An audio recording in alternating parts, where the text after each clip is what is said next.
Hi, അടിപൊളി ബസ്സിലേക്ക് എല്ലാവർക്കും സ്വാഗതം. ഇന്ന് നമ്മൾ നല്ല നാടൻ നമ്മുടെ വീട്ടിലെ ചക്ക കൊണ്ട് ഒരു നല്ല അടിപൊളി അവിയൽ ഉണ്ടാക്കാന്ന് വിചാരിച്ചു. അപ്പൊ നമുക്ക് അതിൻ്റെ കൂടെ നമ്മുടെ വീട്ടിലെ തന്നെ മുരിങ്ങക്കായും കിട്ടിയിട്ടുണ്ട്. അപ്പൊ നമുക്ക് ഒന്ന് നോക്കാം. അപ്പോൾ ഇതേ മണ്ണിൻ്റെ ചട്ടി അടുപ്പത്ത് വെച്ചിട്ടുണ്ട് കേട്ടോ. അപ്പം നമ്മളിത് ചക്കയുടെ കൂടെ ചക്കക്കുരും കുറച്ചെടുത്തിട്ടുണ്ട്. എപ്പോഴും ചക്ക ഉണ്ടാക്കുമ്പോൾ അതിൻ്റെ കൂടെ കുറച്ച് ചക്കക്കുരു ഇടണം. അല്ലെങ്കിൽ ചക്ക വിചാരിക്കും ഇത്രയും കുട്ടികളുണ്ടായിട്ട് ഒരെണ്ണത്തിന് പോലും കൂടെ കൂട്ടിയില്ലല്ലോ എന്ന് വിചാരിക്കുന്നു. അപ്പം ഞാൻ എപ്പോഴും ചക്ക പുഴുക്ക് വയ്ക്കുമ്പോഴും മുളകുശം വയ്ക്കുമ്പോഴൊക്കെ 2 ചക്കക്കുരു അതിൻ്റെ കൂടെ ഇടും. അതിനൊരു സ്വാദും കൂടുതലാണ്. അപ്പം ഇതാണ് നമ്മുടെ ചക്ക എത്ര എടുത്തിട്ടുണ്ട്. ഒരു 2 മുരിങ്ങക്കായ, പിന്നെ ചക്കക്കുരു അരിഞ്ഞെടുത്തിട്ടുണ്ട്. നമുക്കിത് ചട്ടിയിലേക്ക് ഇട്ട് കൊടുക്കാം. അപ്പം ചക്കക്കുരുവിന് വേവുണ്ടല്ലോ, അപ്പം അത് ഇടയിലേക്ക് ഇട്ട് കൊടുക്കാം കേട്ടോ. മുരിങ്ങക്കായും ഇട്ട് കൊടുക്കാം, അടിയിൽ ചക്ക മുകളിൽ ഇട്ട് കൊടുക്കാം.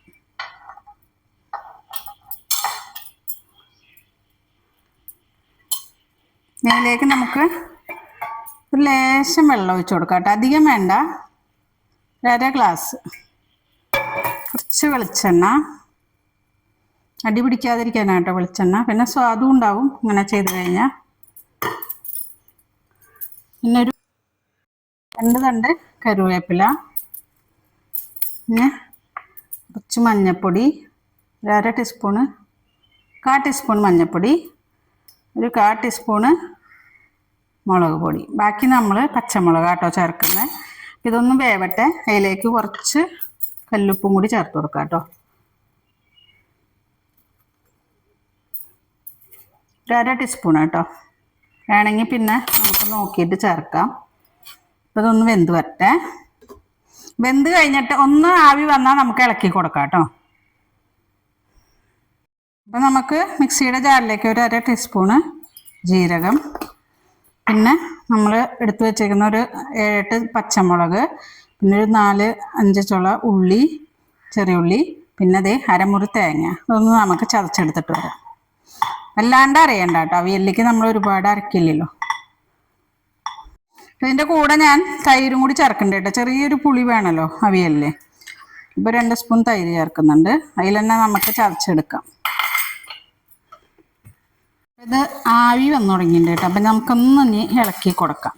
ആ മുളകും മഞ്ഞളൊക്കെ ഒന്ന് മിക്സ് ആവണ്ടേ. സിമ്മിൽ വെക്കാം കേട്ടോ. ഇനി ആവി വന്നു. ഇനി ഇത് സിമ്മിലിരുന്ന് വെന്തോട്ടെ. ചക്കയ്ക്കൊന്നും ഒരുപാട് വേവില്ലല്ലോ.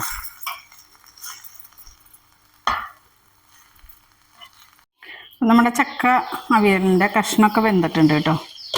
നമുക്ക് ഇതിലേക്ക് ഇനി തൈരും ഉള്ളിയും പച്ചമുളകും ജീരകവും തേങ്ങയും കൂടി അരച്ചാണ്. കണ്ടോ, നന്നായി വെന്തിട്ടുണ്ട്. ചക്കക്കുരുവൊക്കെ വെന്തിട്ടുണ്ട്. ഇപ്പോഴത്തെ ചക്കക്കുരുവൊക്കെ പെട്ടെന്ന് വേവും. നമുക്ക് തീയൊന്ന് കുറച്ച് കൊടുക്കാം. ഇതൊന്ന് മിക്സ് ചെയ്ത് കൊടുക്കാം.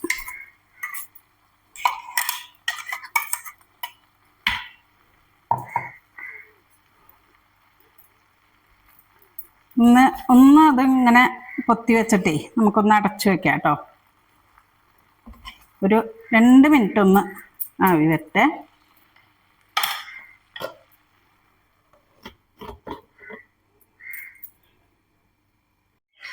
അപ്പോൾ അതേ നല്ല ആവിയൊക്കെ വന്നിട്ടുണ്ട് കേട്ടോ.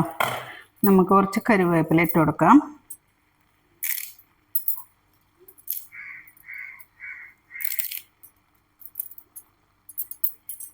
അതിൻ്റെ കുറച്ച് വെളിച്ചെണ്ണയും ഒഴിച്ചിട്ട് ഇളക്കി കൊടുക്കാം. വെളിച്ചെണ്ണ അവിയലിലൊക്കെ വെളിച്ചെണ്ണ ഇത്തിരി നല്ലോണം വേണം കേട്ടോ.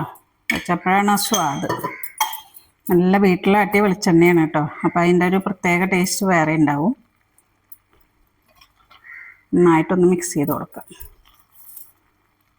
വല്ലാണ്ട് ഉടഞ്ഞു പോകാണ്ട് ഒന്ന് ഇളക്കി കൊടുക്കുക.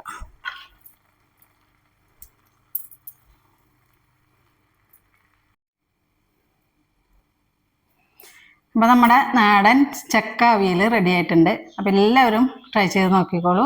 ഇപ്പോൾ ചക്ക ഇഷ്ടംപോലെ കിട്ടുന്നുണ്ട്. നല്ലോണം ഇപ്പോൾ മൂത്ത് തുടങ്ങി ചക്ക. ഇപ്പോൾ മഴ തുടങ്ങി. പക്ഷേ ടേസ്റ്റിനൊരു വെള്ളമൊന്നും കയറിയിട്ടില്ല കേട്ടോ ചക്കയിൽ. അടിപൊളിയാണ്, നല്ല ടേസ്റ്റാണ്. എല്ലാവരും ട്രൈ ചെയ്ത് നോക്കിക്കോളൂ. വീണ്ടും ഒരു വീഡിയോയിൽ കാണുന്നവരേക്കും ഓക്കെ, ബൈ.